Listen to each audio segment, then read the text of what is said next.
حضور سرور عالم صلی اللہ علیہ وسلم نے وصال ظاہری فرمایا تو صحابہ کرام پر قیامت قائم ہو گئی، زندگیاں اجڑ گئیں، غم مصطفیٰ صلی اللہ علیہ وسلم میں لوگ بے قرار ہو گئے۔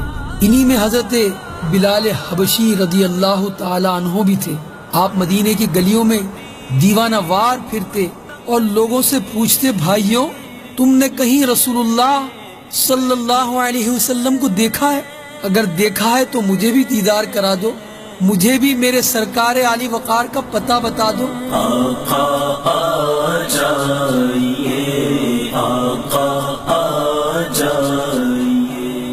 مدینے کی گلیوں میں ہر جگہ محبوب کے قدموں کے نشان ہیں۔ آخر کار حضرت بلال اپنے آقا کی جدائی کی تاب نہ لا کر مدینے سے ہجرت کر کے ملک شام کے شہر حلب میں چلے گئے۔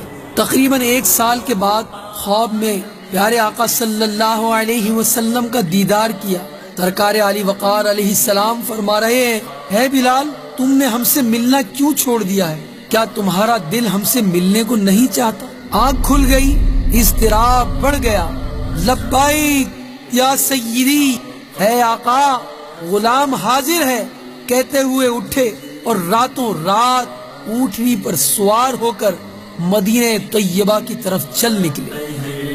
دونوں عالم کے سرکار آ جائیے۔ رات دن برابر سفر کرتے رہے، آخر کار مرکز عشاق دیار مدینہ کی نورانی اور پرکیف فضاؤں میں داخل ہو گئے۔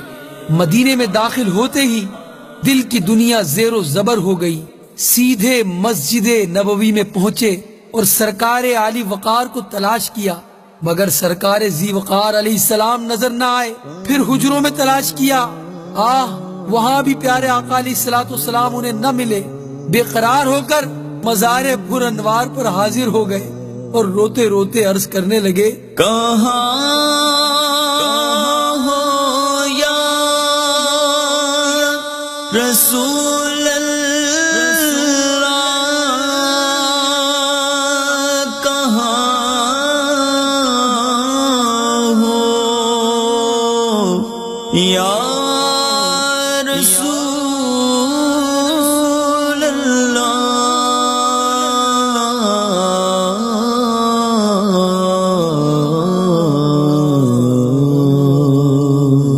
یا رسول اللہ، حلب سے غلام کو بلایا اور خود پردے میں چھپ گئے، دیدار بھی نہ کرایا۔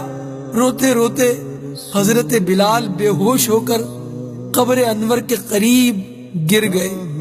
اسی دوران حضرت بلال کی مدینہ طیبہ میں آمد کا شہرہ ہو چکا تھا۔ ہر طرف غل تھا کہ مؤذن بلال رضی اللہ تعالیٰ عنہ سرکار علی وقار کی خدمت میں حاضر ہوئے ہیں۔ جب حضرت بلال رضی اللہ تعالی عنہ کو ہوش آیا تو دیکھا کہ ہر طرف لوگوں کا ہجوم ہو گیا ہے۔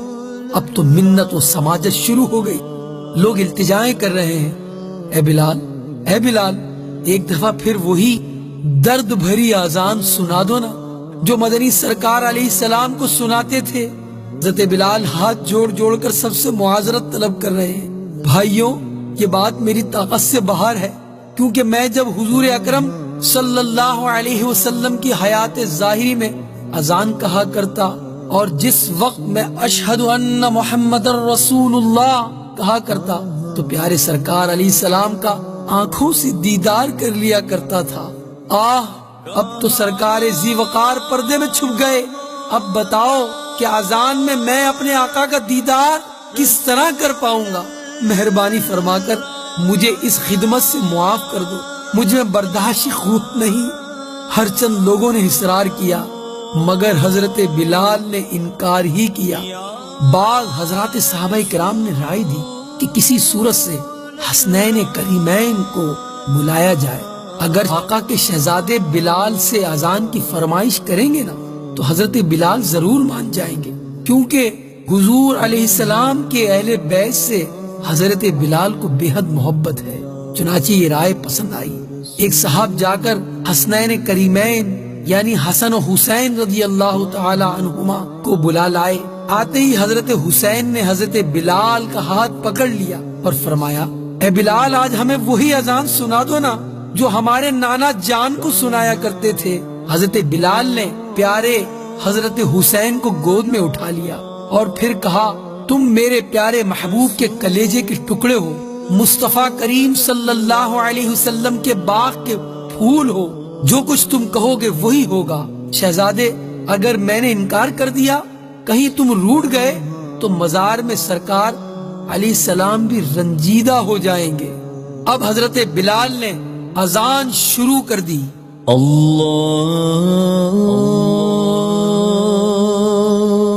اکبر اللہ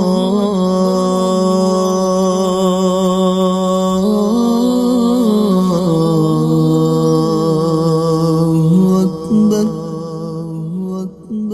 مدینے کی فضاؤں میں جب حضرت بلال کی پرسوز آواز گونجی تو اہل مدینہ کے دل ہل گئے۔ مہینوں کے بعد حضرت بلال کی آواز سن کر لوگوں کی نگاہوں کے سامنے سرکار ابد قرار صلی اللہ علیہ وسلم کی دنیاوی حیات کا سما بن گیا۔ لوگ روتے ہوئے بے تابانہ مسجد نبوی کی طرف دوڑ پڑے۔ ہر شخص بے قرار ہو کر گھر سے باہر آ گیا۔ عورتیں، بچے سبھی مضطربانہ گلیوں میں نکل آئے۔ لوگ غم مصطفیٰ علیہ السلام میں نڈھال ہو رہے تھے، ہچکیاں لے لے کر رو رہے تھے۔ جس وقت حضرت بلال نے یہ پڑھا اشہد ان محمد رسول اللہ، تو ہزارہ چیخیں ایک ساتھ فضا میں بلند ہوئیں، جس سے فضا دہل گئی۔ مرد، عورتیں سبھی زار و قطار رو رہے تھے۔ ننھے ننھے بچے اپنی ماؤں سے لپٹ کر پوچھ رہے تھے امی جان، امی جان، سرکار علیہ السلام کے مؤذن حضرت بلال تو آ گئے، مگر رسول اللہ علیہ السلام کب مدینے تشریف لائیں گے؟